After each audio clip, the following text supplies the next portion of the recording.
I spoke with Bogdan and with Edward yesterday, and they said, make your presentation entertaining and make it fun. I don't know how, so maybe every now and then you can just laugh, and we will accomplish this result. Thank you. Vogolimp. Stunning renders, by the way. Fractional ownership. What is fractional ownership? Fractional ownership is a term that is often used interchangeably, and it can be confusing.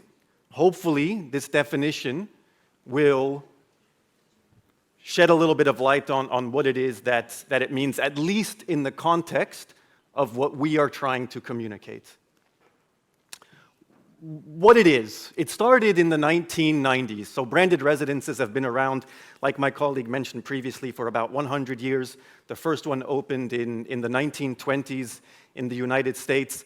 Fractional ownership itself started in the 1990s in the United States, more specifically in the Rocky Mountains. For those of you who don't know, the Rocky Mountains is a mountain range in the western United States, very nice. And it started because real estate developers realized that buyers might not be looking for whole ownership. Maybe they're looking for the purchase of only a fraction of the residence because they want to come and use it only when they really want to use it. And the rest of the time, they don't need it. So it started in the 90s in the Rocky Mountains. And as I mentioned, it occurs when you split the cost of an asset with others. It could be one other person, it could be 3 other person, it could be 20 other people. So you retain the ownership of that asset, you have the right to use it, and you only use it when you need it. The rest of the time, someone else who also needs it for that different time is using it. It can involve a single home, so it can be a single home standing somewhere independently that can be split into multiple fractions. It can be a single apartment, not just a home, an apartment, 1 bedroom, 2 bedroom, 3 bedroom, or it can be a penthouse, or it can be, and so these are one-off fractionals, or it can be in a building, you have multiple units, maybe 200 units, and these units as well are split into fractions. Different people can structure it. So it can be structured by yourself. You can buy it, you can split it yourself. It can be split by the seller, by the agent, by the development company, by a hotel operator. Anyone with the means and the ambition to do it can do it. And all fractional residences, to some degree, require some sort of management to administer the rules. Because you are multiple people who are owning fractions of that residence, there needs to be a governing body or an operator to manage with the most efficient and effective rules and regulations this residence. What it is not. I mentioned when I started that the term is often used interchangeably and sometimes can be confused with other terms in the industry. Fractional ownership, so you have terms like timeshare, destination club, private residences club. Fractional ownership should not be confused with these. Again, what we are talking about when we say fractional ownership, you own a part of the title, you own the real estate, and you can use it as well. What you should not confuse it with, as I mentioned, is timeshare or destination club, where there, buyers are purchasing only a right to use. They're not purchasing the real estate itself. You cannot sell that real estate on. If you use the time, if you use the points, if you use the shares, khalas, it's done. Fractional ownership around the world. I think that there are 6 pictures here. You have here, this is, if I'm not mistaken, the Four Seasons in Costa Rica, private residence club. You have the Fairmont Heritage Place in British Columbia. You have the SLS in Dubai. You have the Ritz-Carlton Destination Club in St. Thomas. The Four Seasons, again, in Jackson Hole, Wyoming. And the Ritz-Carlton Destination Club in San Francisco.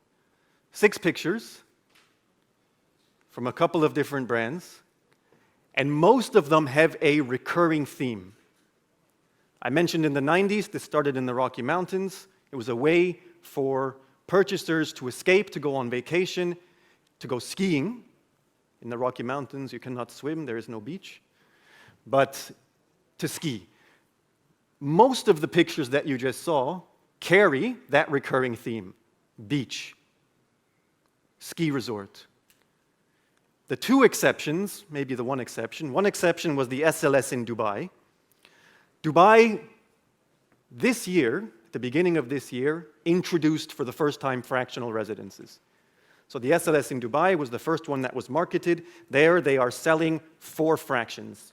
And you're buying a hotel apartment, you have a right to use it for part of the time, and the rest of the time it's put into a rental program.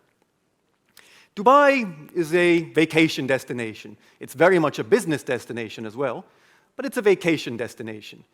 If you're not at the beach, if you're in the urban city center, it's still for leisure. Shopping malls, you can go to restaurants.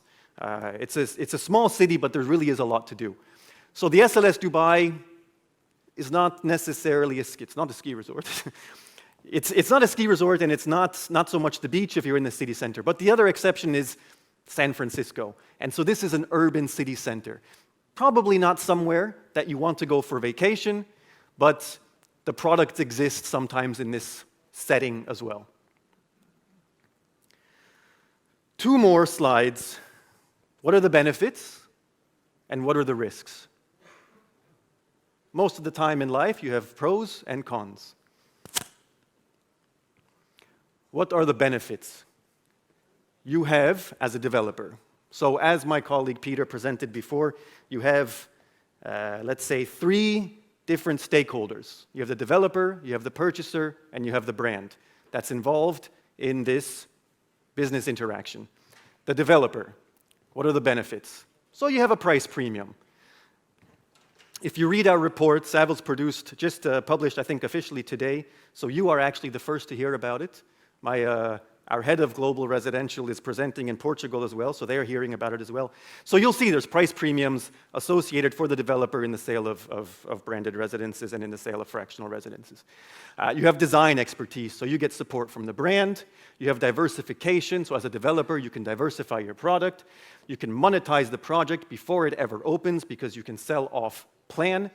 You can convert potential fractional purchasers into whole ownership purchasers, and you generate auxiliary revenue. If you're buying a whole ownership and you're using it for 4 weeks out of the year, then for 11 months almost, nobody's there. Nobody's generating revenue there. What are the benefits for the purchaser? This is very interesting. So again, you're only buying it for a fraction of the time, and that fraction of that time is when you want to use it, which means you're paying only for that time that you need. You're not paying for the other 11 months. You use it maybe on average 17 to 30 days per year.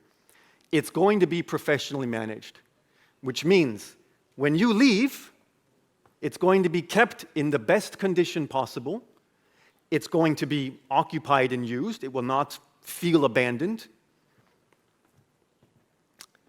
There are typically high-quality services and amenities associated with such a project. If you buy a single-family house, there's nothing there. You have neighbors, fine. You have to drive to the supermarket, drive to the restaurant, drive to the fitness center. But typically in a fractional residential building, you have high-quality services. You have a fitness center in your building, you have restaurants in your building, you have maybe a spa in your building. So you have everything that you need around the comfort of your home. I mentioned lower acquisition costs, but in addition to the lower acquisition costs, you also have lower operating costs. So if you're sharing the purchase of a residence with 2, 3, 5, 10 people, you're also sharing the ownership costs, insurance, utilities, property tax, maintenance. You're not paying for 100%, you're paying for a fraction. As a fractional owner, you eliminate or you limit the need for rental tenants. Again, you use it when you need to. The rest of the time, it's occupied by someone else. No stress, no headache. And you can diversify the investment and add multiple destinations to your real estate fractional portfolio. If you want to spend winter at the ski resort, you buy a fractional residence in a place like Brașov. If you then want in the summer to spend time by the seaside, you buy a fractional residence at the seaside. You're not paying 100% in Brașov, you're not paying 100% at Vogue, for example, you're paying a fraction here and a fraction there. So you can spread out your real estate investment, and if in one market, maybe the market is performing normal, in the other market, maybe it's performing exceptional. So you spread out your risk and your capital appreciation is well managed. The benefit for the brand, my colleague Peter mentioned this before as well, the benefit for the brand really is you can enforce your brand standards, you can make sure the product represents truly your brand, you have a competitive advantage because you can spread your brand out over more projects and enter into projects where maybe other brands do not participate. You can generate fees, you can strengthen the relationship with the purchasers because you're creating loyal purchasers. They are buying because they trust the brand. They are confident that this brand will deliver the quality of lifestyle that they are expecting. Plus the brand and marketing exposure. What are the risks? For the developer, sure, it's very critical to understand how you're doing it right. If the plan is too complicated or tricky, it can be difficult to explain and maybe difficult to operate. There's an ongoing investment in marketing. Fractional ownership can be regulated, in which case in some markets it's not permitted or permitted only under certain circumstances, and financing may be difficult. For the purchaser, sure. If you're buying a fraction, then the capital appreciation is also a fraction. Owners' plans have the potential to clash. So if you have 4 owners in one property, maybe they have different plans. You might also have fewer financing options. There may be a resale risk, and there's less flexibility and freedom, which makes it important not only that you're buying a fractional residence with a strong, well-structured brand, but that you have someone to operate in the best interests of all of the owners. If there are clear guidelines, clear rules and regulations for the ownership, which is managed centrally by a qualified operator, manager, then this protects the asset. So yes, it's a risk. But if it's well regulated, if it's well observed, then that risk is mitigated. And for the brand. So the day-to-day operational responsibility, sure, it's assigned to the brand, but because you have multiple owners, then there may be a right to challenge the brand to either find a new approach or to replace the brand. So there's a risk to the brand, sure.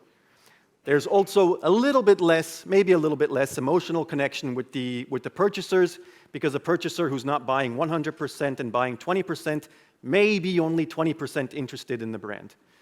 It's not very risky, it's not significant, the risk. Again, if you structure it well, if you have a qualified, competent operator who understands what the purchaser is looking for, who's protecting the interests of the stakeholders, then the risks are there, but everyone is aware of the risks, and they are well managed.